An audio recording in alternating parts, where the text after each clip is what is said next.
आज की क्लास में हम डिस्कस कर रहे हैं हमारी मैथ्स की वर्कशीट नंबर 15। टॉपिक है solution to quadratic equation method 2 that is quadratic formula. Method 2 क्योंकि मेथड 1 जो था वो हमारा क्या था, फैक्टराइजेशन मेथड, जो हमने लास्ट वीडियो में सीखा था, जिसे हम मिडिल टर्म स्प्लिट मेथड भी कहते हैं। आज जो हम क्वाड्रेटिक फॉर्मूला मेथड सीख रहे हैं उससे पहले हम एक बार हमारी क्वाड्रेटिक इक्वेशंस को फिर से रिवाइज कर लेते हैं। स्टैंडर्ड फॉर्म हमारी क्या है, ax² + bx + c = 0 where a b c are all real numbers. और क्योंकि यहाँ पे सिर्फ एक ही अल्फ़ाबेट यूज़ हो रहा है x, therefore it is equation in only one variable that is x। Highest power क्या है 2, therefore degree of the equation is 2। और क्योंकि इसकी डिग्री 2 है तो इसके रूट्स भी कितने होंगे, रूट्स भी 2 होंगे। अब आज जो हम फॉर्मूला डिस्कस कर रहे हैं क्वाड्रेटिक फॉर्मूला, उसके लिए सबसे पहले चीज़ होती है हमारी b² - 4ac, वो कैलकुलेट करना होता है। अब b² - 4ac फॉर एग्जांपल हमें ये इक्वेशन दी है 2x² + 7x - 15 = 0।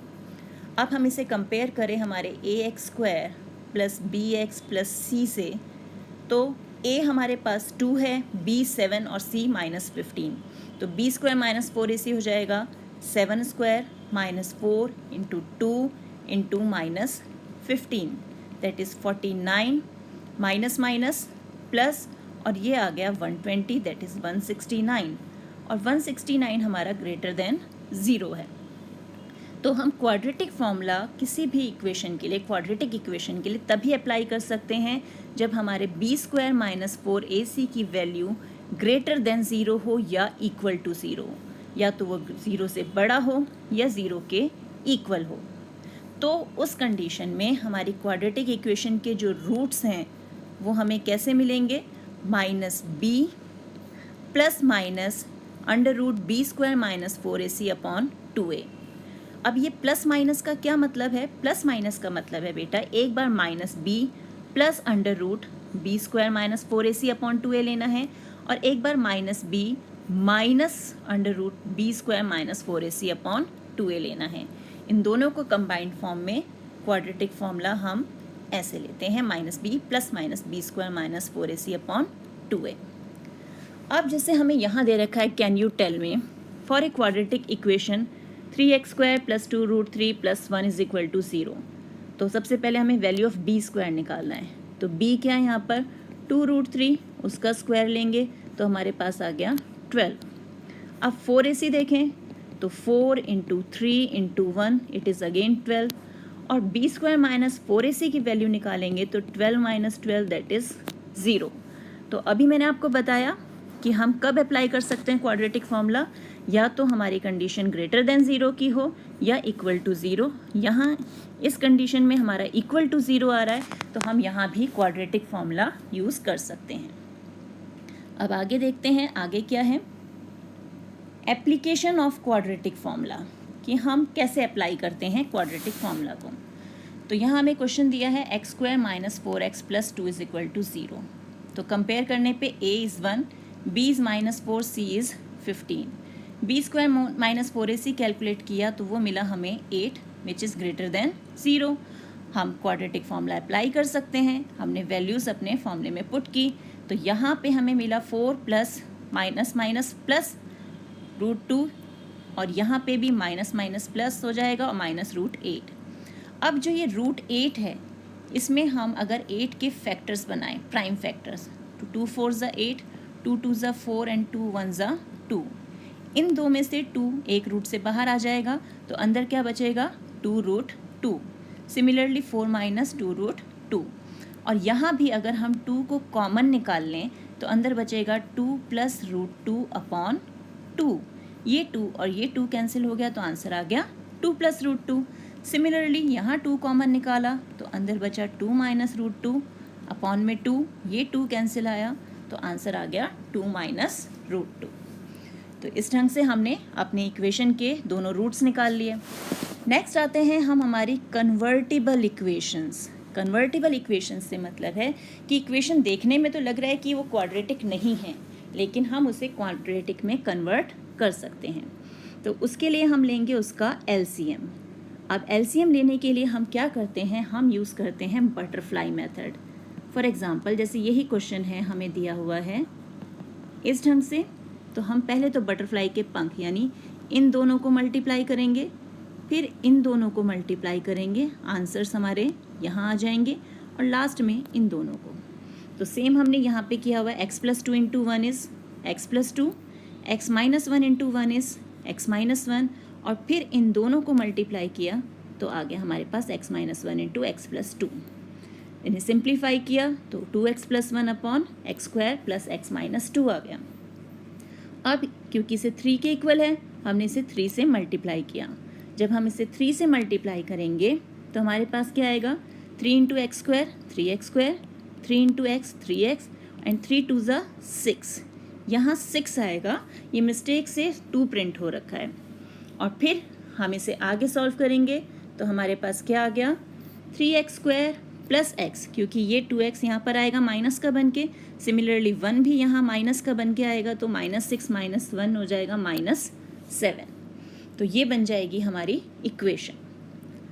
अब है एक वर्ड प्रॉब्लम। वर्ड प्रॉब्लम में क्या कहा गया है, the sum of squares of 2 consecutive positive integer is 145। Consecutive word का मतलब क्या है, एक के बाद एक, लगातार। तो जैसे हमारे नंबर्स होते हैं 2, 2 के बाद 3, तो कैसे मिलता है 2 के बाद 3, उसमें 1 ऐड कर दो तो 3 मिल जाएगा। तो अगर हम एक नंबर जो है हमारा, एक इंटीजर, फर्स्ट इंटीजर हम x माने, लेट फर्स्ट इंटीजर x है, तो सेकंड इंटीजर क्या हो जाएगा, x+1, यही होगा ना। अब उन्होंने कहा सम ऑफ द स्क्वायर्स, यानी x का स्क्वायर प्लस x+1 का square, it is equal to 145। अब हम इसे a plus b whole square से खोल सकते हैं, a² plus 2ab plus b², और x² हमारे पास ऑलरेडी एक यहाँ पे है ही, तो इक्वेशन बन गई 2x² plus 2x minus 144 is equal to 0, जिसे हम रिड्यूस करके, क्योंकि 2 से ये कैंसिल हो सकते हैं सारे, x² plus x minus 72 is equal to 0 भी लिख सकते हैं।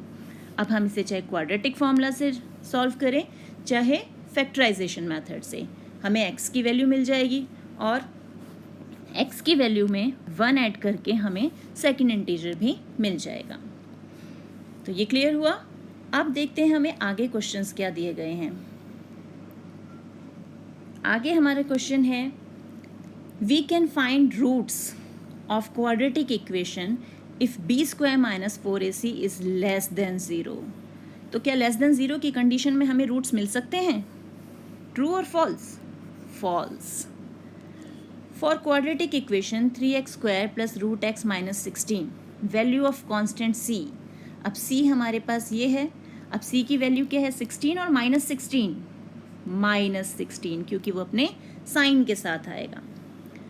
थर्ड है, find the integers of the word problem stated above, यानी ये जो अभी हमने इक्वेशन बनाई है ना वर्ड प्रॉब्लम की, इसको सॉल्व करना है। इस x² प्लस x माइनस 72, इसको सॉल्व करना है और इंटीजर्स ढूंढने हैं हमें, तो इजीली कर सकते हैं। फोर्थ है, find the roots of x minus 1 upon x+2, x minus 3 upon x minus 2 is equal to 11/8 by using quadratic formula. यानी पहले तो हमें इसे कन्वर्ट करना होगा क्वाड्रेटिक इक्वेशन में, और वो हम किससे करेंगे, हमारे बटरफ्लाई मेथड से। उससे हम इसे सिंप्लीफाई करेंगे और फिर सॉल्व करेंगे, अभी तो हमने सीखा है वो। अब लास्ट क्वेश्चन जो है वो एक वर्ड प्रॉब्लम है, इसे देखते हैं। Right the quadratic equation for the following, the age of Ruchi is twice the age of Monika. फिर उसके बाद 4 years के बाद उनकी जो एज का प्रोडक्ट है it will be 160 after 4 years। Find there present ages, उनकी हमें प्रेजेंट एजेस निकालनी है। तो यहाँ सबसे पहला काम है कि इस वर्ड प्रॉब्लम को हम चेंज करें इक्वेशन में। अब इक्वेशन में कैसे चेंज करेंगे वो हम देखते हैं। अब यहाँ पे हमें क्या हम मानेंगे, क्योंकि हमें प्रेजेंट एजेस निकालनी है उनकी, तो हम कहेंगे लेट द प्रेजेंट एज, किसकी लेंगे हम? Present age of Monika. Monika की प्रेजेंट एज x ईयर्स ले लेते हैं, तो रुचि की प्रेजेंट एज क्या हो जाएगी? रुचि उसकी 2 टाइम्स है, यानी 2x ईयर्स रुचि की एज हो जाएगी। आफ्टर 4 ईयर्स, अब 4 साल बाद आपकी एज क्या होगी? ये काउंट करने के लिए आप क्या करोगे? अपनी प्रेजेंट एज में 4 ऐड कर दोगे। तो आफ्टर 4 ईयर्स मोनिका की जो एज होगी उसके लिए हम क्या करेंगे? उसकी प्रेजेंट एज में 4 ऐड कर दिया हमने। सिमिलरली रुचि के लिए भी जो उसकी प्रेजेंट एज है, प्रेजेंट एज उसकी 2x है, उसमें भी हमने 4 ऐड कर दिया। अब कंडीशन दी है कि इन दोनों का प्रोडक्ट यानी x + 4 इंटू 2x + 4 जो है, इनका प्रोडक्ट जो है ये किसके इक्वल है? 160 के। अब हमें इसे सिंप्लीफाई करना है जस्ट, तो x को इससे मल्टीप्लाई किया, 2x² + 4x + 8x एंड 4 4 ज़ा 16 इज इक्वल टू 160। यहाँ आ गया 2x² + 12x + 16 हमारे पास है यहाँ पर, और ये 160 भी माइनस का बन के आ गया, इट इज़ इक्वल टू 0। तो हमारे पास क्या आ गया? 2x² + 12x - 144 is equal to 0। और सिंप्लीफाई करें, 2 से दोनों सारी जो है टर्म्स कैंसिल हो रही हैं। x² + 6x - 72 is equal to 0। तो ये आ गई हमारी क्वाड्रेटिक इक्वेशन, जिसे सॉल्व करके हमें एज मिलेंगी। किसकी मिलेगी? मोनिका एंड रुचि की। अब यहाँ एक चीज़ ध्यान रखना कि बेटा अगर पॉजिटिव वैल्यू आएगी, हो सकता है नेगेटिव वैल्यू भी आए, तो हमें पॉजिटिव वैल्यू लेनी है क्योंकि एज नेगेटिव में नहीं होती। तो अगर x की वैल्यू नेगेटिव आती है तो हमें उसे डिस्कार्ड करना है, हम सिर्फ पॉजिटिव वैल्यू लेंगे। तो x की वैल्यू आ गई तो हमें मोनिका की एज मिल जाएगी, और मोनिका की एज को हम 2 से मल्टीप्लाई कर देंगे तो हमें रुचि की एज मिल जाएगी। तो इस ढंग से हम इस वर्कशीट को सॉल्व करेंगे। तो आई होप कि आपको ये वर्कशीट कम्प्लीटली समझ में आ गई होगी। आप अपनी प्रॉब्लम्स को सॉल्व कर सकते हैं, और यहाँ जो प्रॉब्लम्स हमें जो क्वेश्चन सॉल्व करने के लिए दिए हैं आप उन्हें भी इजीली सॉल्व कर पाएंगे। तो मिलते हैं एक और वीडियो में, तब तक keep practising and enjoy maths.